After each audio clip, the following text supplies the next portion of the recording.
sekolah mimpi juga lagi. Bagaimana kabarnya?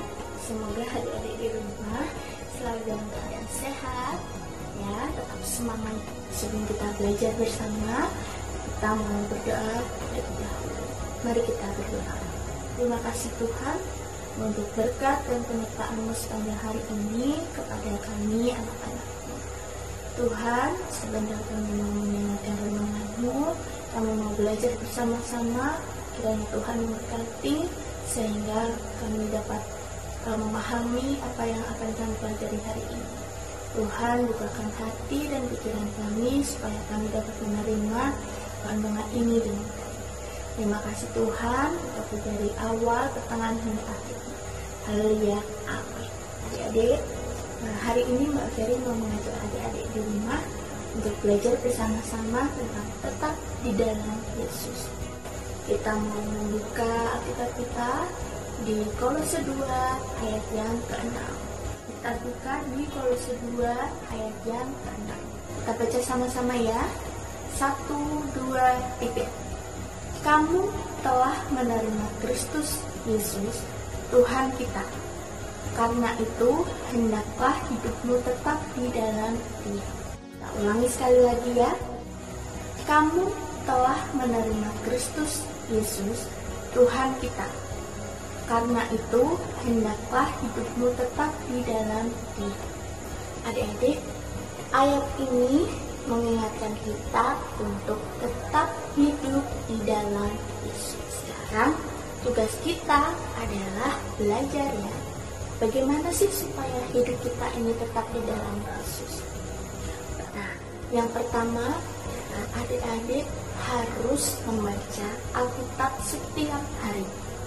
Mengapa kita harus membaca Alkitab setiap hari? Karena dalam 2 Timotius 3 ayat yang ke-16 di sini ditulis bahwa segala tulisan yang diilhamkan Allah memang bermanfaat untuk mengajar, untuk menyatakan kesalahan, untuk memperbaiki kelakuan, dan untuk mendidik orang dalam kebenaran. Inilah alasannya kenapa kita harus rajin membaca Alkitab. Karena melalui Alkitab kita tahu mana hal baik yang harus kita lakukan dan yang tidak boleh kita lakukan. Dalam Alkitab kita diajarkan untuk memperbaiki kesalahan kita. Bahkan Alkitab ini mendidik kita dalam hal kebenaran. Nah, jadi adik-adik yang ada di rumah harus rajin membaca Alkitab ya. Kemudian kedua adalah adik-adik harus rajin berdoa, senantiasa berdoa. Adik-adik bisa berdoa setiap saat, setiap melakukan aktivitasnya. Jika adik-adik mau bubuk, bangun tidur, adik-adik mau sarapan, mau makan, mau berangkat sekolah, mau belajar di rumah, adik-adik berdoa terlebih dahulu. Nah, adik-adik tahu bahwa berdoa adalah cara kita untuk berbicara dengan Tuhan. Melalui doa, kita bisa berkomunikasi dengan Tuhan.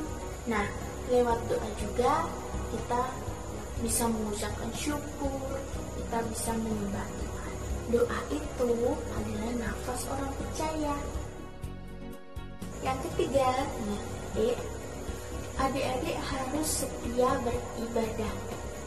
Walaupun saat ini ibadah kita tidak bisa bareng-bareng di gereja, tapi Tuhan masih kasih kesempatan kita untuk beribadah bersama di rumah, bersama dengan orang tua, bersama dengan keluarga kita. Nah, ibadah ini penting karena melalui ibadah kita dapat memuji dan menyembah nama Tuhan. Kita dapat memuliakan nama Tuhan. Dengan ibadah juga kita akan belajar firman Tuhan. Nah, adik-adik, firman Tuhan inilah yang membuat kita bertumbuh dan hidup kita tetap di dalam Yesus.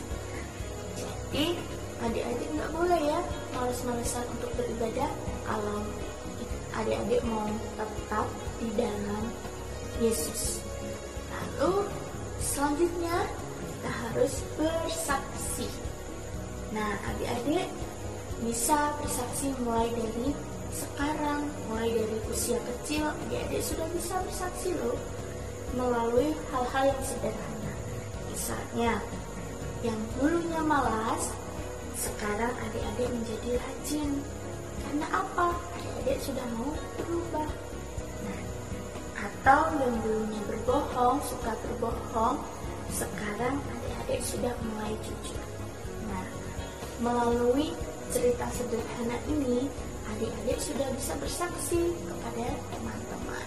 Dengan bersaksi, adik-adik sudah mencerminkan bahwa hidup adik-adik ini adalah hidup yang ada di dalam Tuhan. Kemudian yang terakhir, adik-adik yang harus adik-adik lakukan untuk supaya hidup kita ini tetap di dalam Yesus adalah taat dan setia. Seperti taat kepada orang tua, taat kepada bapak ibu guru, ya.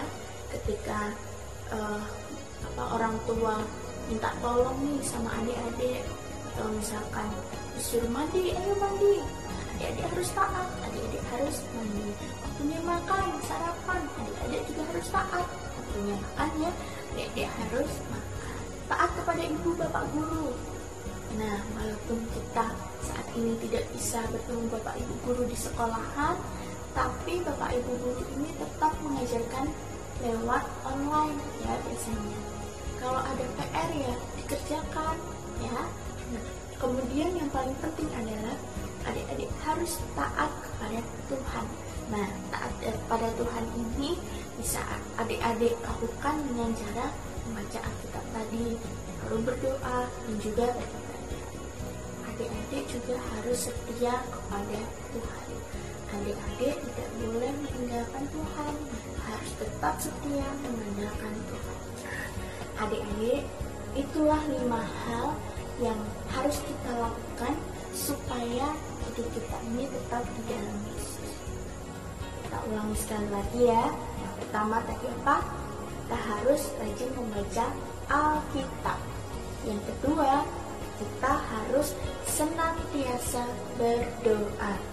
Ketiga, kita harus rajin beribadah. Keempat, kita harus bersaksi. Dan yang kelima, kita harus taat dan setia kepada Tuhan. Demikian yang bisa Mbak Ferry sampaikan, yang bisa kita pelajari pada hari ini.